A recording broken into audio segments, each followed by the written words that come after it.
Revenons en effet sur ce contexte de lourdeur des céréales. Depuis le mois de mai 2022, les cours des céréales ne cessent de chuter. On a atteint un plus bas la semaine dernière sur les cours du blé avec un prix de 190 € tonne. C'est le prix de blé le plus bas qu'on ait vu depuis septembre 2020. Alors revenons sur les éléments de lourdeur qui ont expliqué cette baisse et qui expliquent encore une lourdeur persistante aujourd'hui. Donc on a bien sûr ce contexte de prédominance de céréales en mer Noire. Alors en mer Noire, on parle bien sûr de Russie et d'Ukraine. Donc déjà commençons avec ce contexte russe de superproduction depuis 2 ans. Ça fait 2 ans que le pays produit un peu plus de 90 millions de tonnes. Et pour l'année prochaine, le potentiel est également très élevé pour la 3e année consécutive. Cette superproduction vient gonfler les chiffres de potentiel export du pays. Cette année, ils étaient à 51 millions de tonnes. À date, à fin février, la Russie a encore aujourd'hui plus de 15 millions de tonnes à exporter jusqu'à la fin de la campagne. Donc bien sûr, cet élément de lourdeur, vous l'aurez compris, va rester prédominant sur la fin de la campagne. Et on voit d'ailleurs cette lourdeur qui se reflète dans les prix, puisque à aujourd'hui, nous avons encore un écart de prix FOB entre un blé russe et un blé français de plus de 10 $ d'écart. Donc ce qui vient bien sûr mettre en concurrence les prix à l'exportation, les prix des blés français et européens en général. Le deuxième élément de lourdeur de la mer Noire, c'est l'Ukraine. L'Ukraine qui a augmenté de manière drastique à partir du mois de décembre ses exportations par voie maritime. On est aujourd'hui sur un rythme qui est équivalent au niveau d'avant-guerre, puisqu'au mois de février, l'Ukraine a réussi à exporter 5 millions de tonnes de grains, donc blé plus maïs confondu, et au total, en matières premières agricoles, plus de 7 millions de tonnes également sur le mois de février. Donc elle renoue avec les niveaux records connus d'avant-guerre et vient bien sûr mettre en concurrence les céréales également européennes. Donc même si à l'échelle mondiale, chez les grands exportateurs, les stocks cette année ne sont pas au beau fixe, la majorité de ces stocks sont en fait situés en mer Noire et viennent pénaliser les cours européens et viennent mettre en concurrence sur les exportations nos blés français.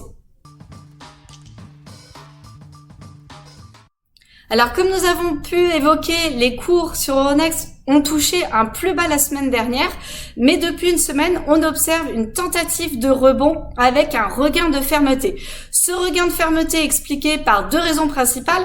La première, c'est de meilleures exportations françaises sur le mois de janvier et février.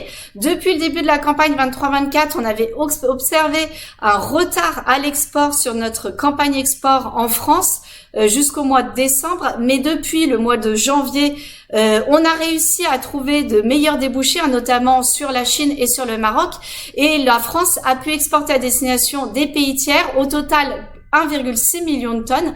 Elle a continué avec ce bon rythme au mois de février avec à peu près, même si ce chiffre n'est pas définitif, mais 1,4 million de tonnes.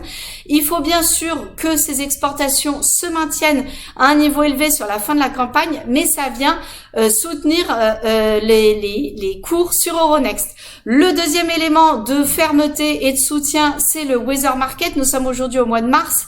Les conditions printanières vont être particulièrement sous surveillance cette année avec, comme vous le savez, des mauvaises conditions de semis sur les cultures d'hiver et en particulier sur tout ce qui est Europe de l'Ouest. Les pays les plus touchés sont la France, l'Allemagne et l'Angleterre. On a vu qu'en France, on a eu une baisse des surfaces de semis à peu près de 11% sur les blés d'hiver. Donc les conditions du printemps vont être particulièrement sous surveillance cette année, sachant que les qualités sont déjà ne sont pas au beau fixe puisque seulement 68% des blés sont notés bons à excellent, c'est un plus bas depuis 4 ans.